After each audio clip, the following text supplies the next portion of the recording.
साथियों जय भीम। जिस तरह से हमने पहला वीडियो बनाया था जिसमें हमने समाज के कुछ बुद्धिजीवियों के साथ ये डिस्कस किया था कि बुद्धा विष्णु के नवे अवतार हैं कि नहीं, जिस तरह से पेपरों में और इंटरनेट पर हर जगह ये चीज़ आ रही है बार बार। अब हमको सेकंड वीडियो बनाना था जिसमें हमें फैक्ट्स और प्रूफ्स के साथ बात करनी थी, और इस वीडियो के लिए हमें कोई ऐसा व्यक्ति चाहिए था जो अपने अनुभवों में काफ़ी बड़ा हो, जिसने बाबा साहब के समय की दुनिया भी देखी हो और आज का टेक्नोलॉजिकल युग भी देख रहे हो। तो हमें काफ़ी ढूंढने के बाद मिले मिस्टर SR दिवाकर जी, जो कि एक रिटायर्ड प्रिंसिपल हैं, जिनको रिटायर हुए करीब 25 साल हो गए हैं। और जिस वक्त बाबा साहब ने निर्माण प्राप्त किया था उस वक्त भी करीब 16 या 17 साल के रहे होंगे, और अभी उनकी एज 85 प्लस है। बुद्धिज़्म के ऊपर उन्होंने काफ़ी अध्ययन किया है। आइए देखते हैं। भारत की आम जनता की बात आपके सामने रखता रहेगा तथागत गौतम बुद्ध बिहार। चैनल को सब्सक्राइब करिए, वीडियो पसंद आए तो उसको लाइक करिए। हिंदू धर्म के विभिन्न ग्रंथों में ईश्वर या भगवान के अनेक अवतारों का उल्लेख किया गया है। सभी अवतार विष्णु के ही हैं। विष्णु के अतिरिक्त अन्य देवी देवताओं को अवतार का स्थान नहीं दिया गया है।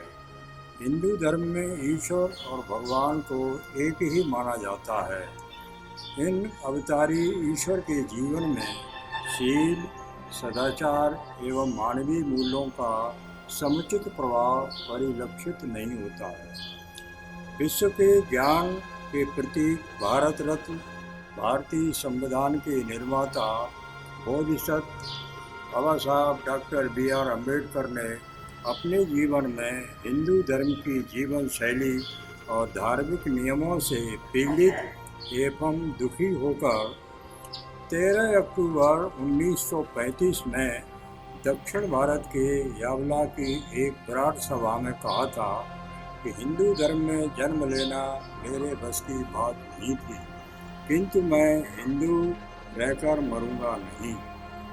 उनकी इस उद्घोषणा से हिंदू मतावलंबियों में विशेष प्रतिक्रिया हुई। अन्य धर्मों के प्रतिष्ठित लोग उनसे संपर्क कर अपने धर्म में सम्मिलित होने की जुगाड़ लगाने लगे। बाबा साहब ने 21 वर्षों तक देश में तथा विदेशों में प्रचलित धर्मों का गहन अध्ययन एवं चिंतन किया। हिंदू धर्म से मुक्त होने के लिए उन्होंने अनेक पत्र पत्रिकाओं में लेख लिखे, पुस्तकों का प्रकाशन किया। उनकी riddle of Rama and Krishna, अछूत कौन और कैसे, जाति प्रथा का उन्मूलन, धर्मांतर क्यों पुस्तकों की आलोचना प्रतिक्रिया भी हुई। अंततः 14 अक्टूबर 1956 को नागपुर की दीक्षा भूमि में उन्होंने लाखों नर नारियों के साथ बौद्ध धर्म अंगीकार किया। उनके साथ धर्म दीक्षा लेने वालों में उच्च कोटि के विद्वान और आचार्य थे। बौद्ध धर्म दीक्षा के बाद उन्होंने अपना नया जन्म बजाया। नई दिल्ली के बौद्ध धर्म के महान विद्वान doctor Dharmakirti MA PhD DLitt द्वारा लिखित पुस्तक बाबा साहब डॉक्टर BR अम्बेडकर का नरक से छुटकारा, उनके धर्म परिवर्तन की सोच व हिंदू धर्म की व्यवस्था पर प्रकाश डालते।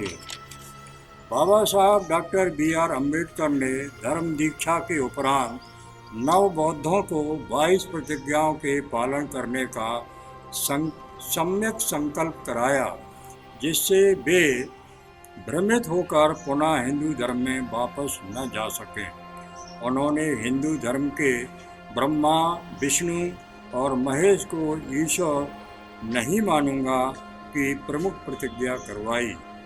भगवान तथागत गौतम बुद्ध विष्णु के अवतार हैं को असत्य, भ्रामक और हिंदुओं का धार्मिक षड्यंत्र निरूपित किया। उन्होंने कहा कि तथागत गौतम बुद्ध के धर्म में निम्नलिखित सद्गुण प्राप्त होते हैं। भगवान और ईश्वर एक नहीं है। ईश्वर मात्र कल्पना है उसे आज तक किसी ने नहीं देखा है। भगवान वह है जिसने अपने समस्त राग, द्वेष और मोह को समूल नष्ट किया हो। उसका संसार में पुनः जन्म नहीं होता। हिंदू धर्म में ईश्वर के अवतारों का ही उल्लेख है, अन्य धर्मों में ऐसा नहीं। भगवान गौतम बुद्ध पूर्णतः अनीश्वरवादी हैं। फिर उनकी अनात्मवादी शिक्षा व दर्शन को जुटलाकर किस प्रकार अवतार माना जाए। बुद्धों का पुनर्जन्म नहीं होता। बौद्ध साधकों का भी आत्मा का पुनर्जन्म न होकर चित्त संतति कहा जाता है, जो हिंदू परंपरा से भिन्न है। गौतम बुद्ध बीत राग, बीत द्वेष, बीत मोह थे। उन्हें अपने जीवन में सुखों की कभी कामना नहीं की थी। गौतम बुद्ध ऐश्वर्यपूर्ण जीवन से बहुत दूर रहे। उन्होंने 80 वर्ष का जीवन प्रकृति की छाया तले कंदराओं में रहकर भिक्षाटन के द्वारा जिया।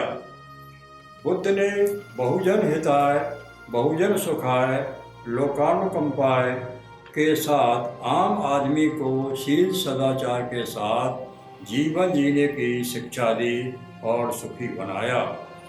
उन्होंने तत्कालीन समय की ब्राह्मणी परंपरा और प्राणी हिंसा वाले यज्ञों का प्रबल विरोध किया।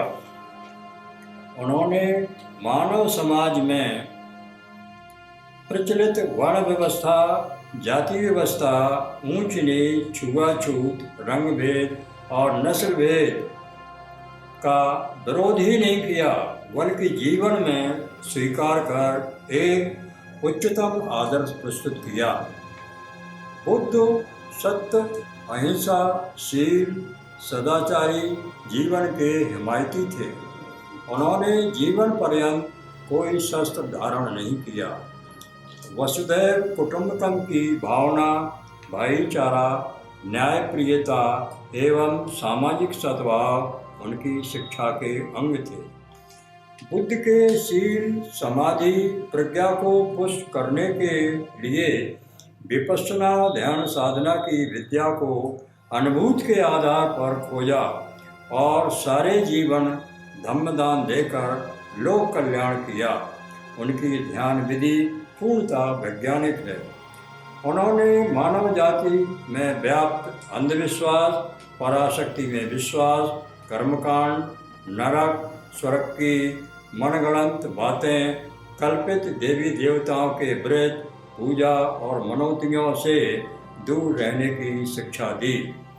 उन्होंने व्यक्ति को अपना दीपक बनकर अपनी ही शरण में रहने का अनुभूति ज्ञान दिया। करुणा, मैत्री, मुदिता और उपेक्षा के साथ ब्रह्म विहार का जीवन जीने और निर्वाण प्राप्त करने का मार्गदर्शन दिया। बुद्ध ने 4 आर्य सत्य, आर्य अष्टांगिक मार्ग, प्रतीत समुत्पाद की अनुलोम और प्रतिलोम श्रृंखलाएं समझाई। 37 बोध पक्षी बातों को अभ्यास कराना सिखाया। आज सारा संसार बुद्ध की शिक्षाओं को सच्चे मन से आत्मसात कर रहा है। आज भूमंडल पर युद्ध नहीं, बुद्ध चाहिए का 10 दिशाओं में ऐसा निनाद हो रहा है। सन 1932 में कलकत्ता में बुद्ध जयंती के अवसर पर राष्ट्रपिता महात्मा गांधी ने उन्हें जगत गुरु की उपाधि से संबोधित किया था। हिंदू धर्म के तथाकथित संस्थापक आचार्य शंकर ने बुद्ध के एक स्रोत में योगीनाथ चक्रवर्ती बताया।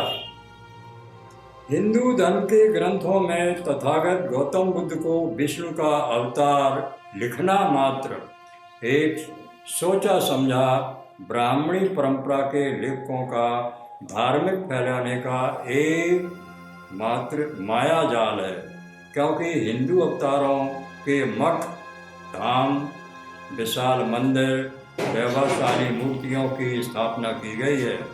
हजारों करोड़ों की राशि उनके रखरखाव, पूजा अर्चना, उत्सव, पर्व, त्यौहार, कर्मचारियों के वेतन भत्ते, आवास, भोजन व्यवस्था, आवागमन के साधन, बिजली, पानी और श्रृंगार एवं 56 भोगों व वस्त्र आभूषणों की व्यवस्था में व्यय किए जाते हैं। किंतु तथागत गौतम बुद्ध के नाम पर संपूर्ण भारत में कहीं भी एक भी वैभवपूर्ण विहार या मंदिर नहीं बनाया गया है।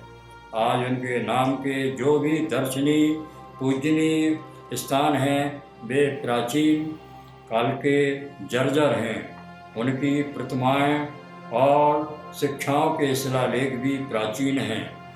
उनकी पंचशील शिक्षा और मार्गदर्शन हिंदू धर्म से मेल नहीं रखते हैं, अतः उपेक्षा के शिकार हैं।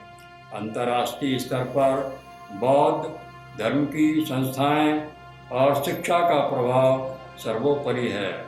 बौद्ध देशों की सरकारें भारत को सभी प्रकार की सहायता समय समय पर देती रही हैं, किंतु उनका सदुपयोग भी नहीं किया जाता है। भारत में बौद्ध धर्म का पुनरोदय और विपश्यना साधना केंद्रों की स्थापना से हिंदू राष्ट्र घोषित करने की मात्र एक अप्रिय सोच कही जा सकती है। दूसरे धर्म के साहित्य और भाषा को बिगाड़कर, विकृत कर, अपनी मोहर लगाकर उसके सत्य को छिपाना सहज नहीं है। अंतर्राष्ट्रीय पटल पर भारत को मिला हुआ सम्मान और सत्कार तथागत बुद्ध के कारण ही है। इसे भूल जाना हमारे हित में न होगा। भवतु सर्वो मंगलम्।